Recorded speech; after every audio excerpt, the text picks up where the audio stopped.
मोहब्बत करने वाले कम न होंगे, वाह वाह वाह वाह। तेरी महफिल में लेकिन हम न होंगे। टाइम्स ऑफ इंडिया की फ्रंट पेज पे तस्वीर खींची थी कि मेहदी हसन लैंड्स इन दिल्ली। पता पता बूटा बूटा पता पता बूटा बूटा वाह जाने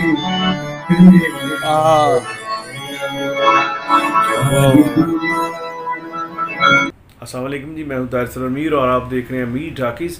इस व्लॉग में मैं शहंशाह गज़ल जनाब मेहदी हसन साहब को ट्रिब्यूट पेश करना चाहता हूं और आपके साथ कुछ ऐसी यादें शेयर करना चाहता हूं जो ना तो मैंने किसी मैगज़ीन से पढ़ी हैं और ना ही यूट्यूब से सुन के आपके साथ शेयर कर रहा हूं।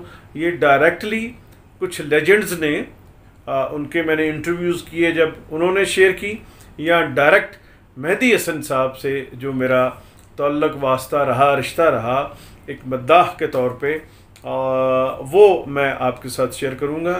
और ख़वातीन हज़रात, 84C मॉडल टाउन में यहाँ उस्ताद नुसरत फ़तेह अली ख़ान साहब रहा करते थे। तो एक दिन ख़ान साहब ने मुझे किसी काम की गर्ज से बुलाया। मैंने उस्ताद नुसरत फ़तेह अली ख़ान साहब से पूछा, मैंने सवाल किया कि उस्ताद नुसरत फ़तेह अली ख़ान जिन्होंने इतनी मौसीकी की है दुनिया में और इतना मौसीकी को समझते हैं, वो क्या उनके नज़दीक दुनिया की और यूनिवर्स की, कायनात की सबसे सुरीली आवाज़ कौन सी है? तो उन्होंने मेरा ये सवाल सुना और थोड़ी देर के लिए उस्ताद नुसरत फ़तेह अली ख़ान साहब खामोश हुए और फिर उन्होंने सीने पे हाथ रख कर कहा कि मेहदी हसन दुनिया की सबसे सुरीली आवाज़ है। ये जब कहा उसके बाद थोड़ा तवक्कुफ़ करने के बाद फिर उस्ताद नुसरत फ़तेह अली ख़ान बोले और उन्होंने कहा कि जिस तरह कायनात में मेहदी हसन का सुर बोला है मैंने नहीं सुना। यानी उस्ताद नुसरत फ़तेह अली ख़ान साहब ये मुझसे कह रहे थे। तो मैंने कहा ख़ान साहब मैंने ये लिख लिया है और उन्होंने इसके बाद ये उस्ताद नुसरत फ़तेह अली ख़ान ने कहा कि बस इसके बाद कोई बात नहीं होगी, और फिर हम चाय वगैरह पीने लग पड़े। और ये ख़वातीनो हज़रात वो इंटरव्यू था जो शायद जून या जुलाई में मैंने किया था और अगस्त में फिर उस्ताद नुसरत फ़तेह अली ख़ान दुनिया से चल बसे। और ये बात जो उस्ताद नुसरत फ़तेह अली ख़ान साहब ने मेरे साथ शेयर की थी, मैंने उसी साल सर्दियों में दिसंबर के दिन थे और यहाँ आसिफ बलाक में मेहदी हसन साहब के बेटे आसिफ मेहदी का घर था। अब शायद वो कराची शिफ्ट हो गए हैं, बीमार भी हैं, अल्लाह मियाँ उन्हें सेहत अता करे। तो उनका फ़ोन मुझे आया कि अब्बा आए हैं कराची से, तो आप आइए।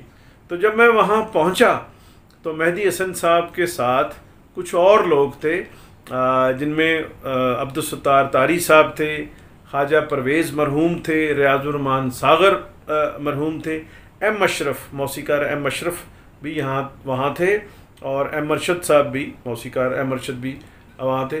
तो मैंने ये बात जो उस्ताद नुसरत फ़तेह अली ख़ान साहब ने मुझे कही कि दुनिया की, कायनात की सबसे सुरीली आवाज़ मेहदी हसन की है, जब मैंने ये बात मेहदी हसन साहब को बताई तो उनकी आंखों में आंसू आ गए और वो बहुत देर तक रोते रहे, मग़मूम हो गए।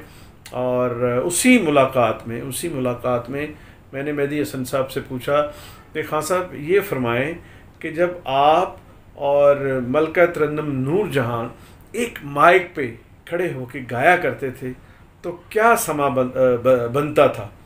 तो मेहदी हसन साहब ज़्यादा बातें नहीं करते थे, वो सुर लगाते थे और गाते थे।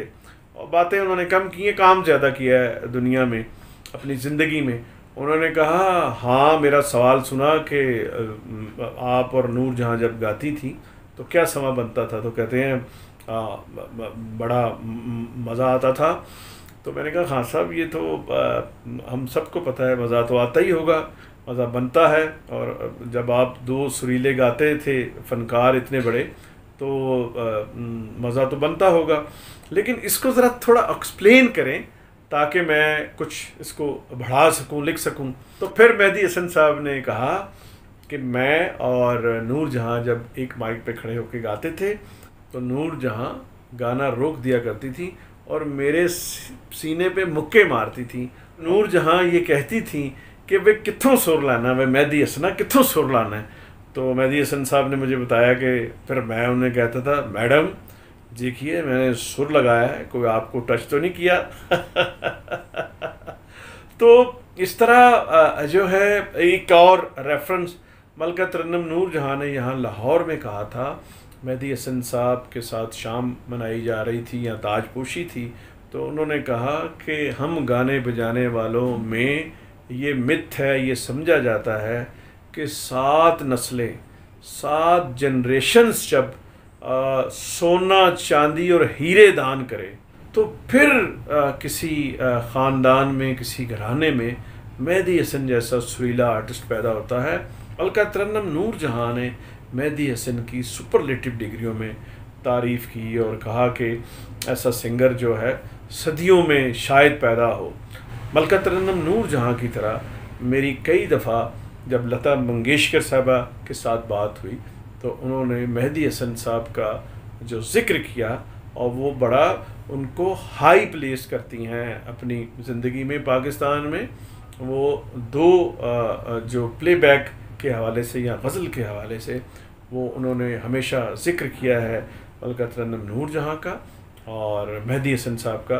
मैंने ख़ुद उनसे पूछा था कि आपने ये कब कहा था और इसका सियाक़ो सबाक़ बताए कि आपने कहा कि श्री मेहदी हसन के गले में भगवान बोलते हैं।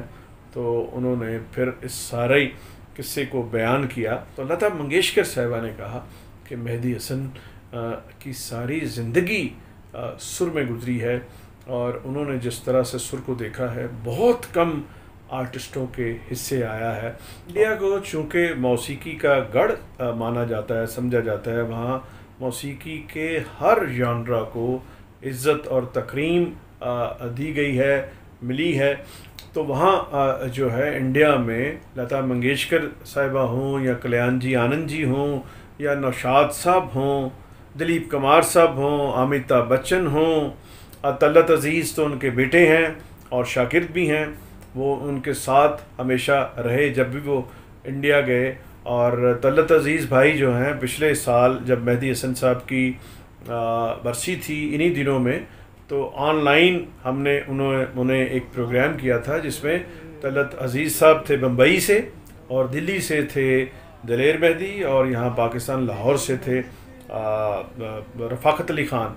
और वो ट्रांसमिशन जो है उसमें मैं भी शिरकत कर रहा था, लेकिन तारक मतीन साहब ने वो कंडक्ट की थी। तो उसमें बहुत ही शानदार तरीके से इन सब गवैयों ने और सिंगर्स ने उन्हें मेहदी हसन साहब को खराज तहसीन पेश किया था। मोहब्बत करने वाले कम न होंगे, वाह वाह वाह वाह, तेरी महफिल में लेकिन हम न होंगे।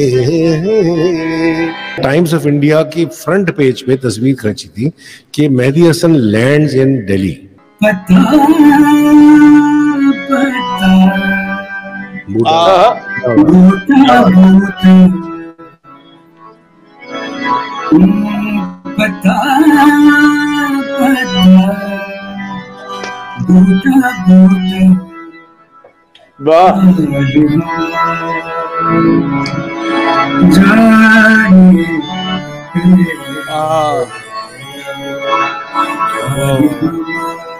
मेहदी हसन साहब के हवाले से बहुत बातें, जितनी बातें करें उतनी कम है। मैं कहता हूँ किताबें बहुत लिखी जा सकती हैं, एक आसफ़ नौरानी साहब की लिखी एक किताब मैं आपको दिखाना चाहूँगा।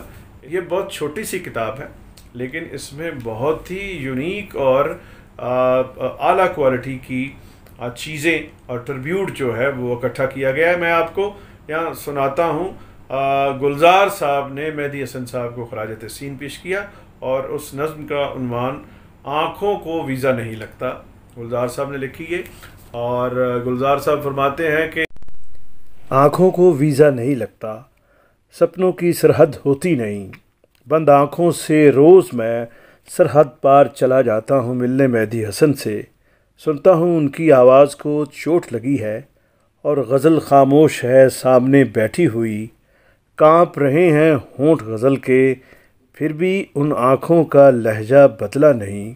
जब कहते हैं सूख गए हैं फूल किताबों में, यार फिराज बिछड़ गए हैं शायद मिले वो ख्वाबों में।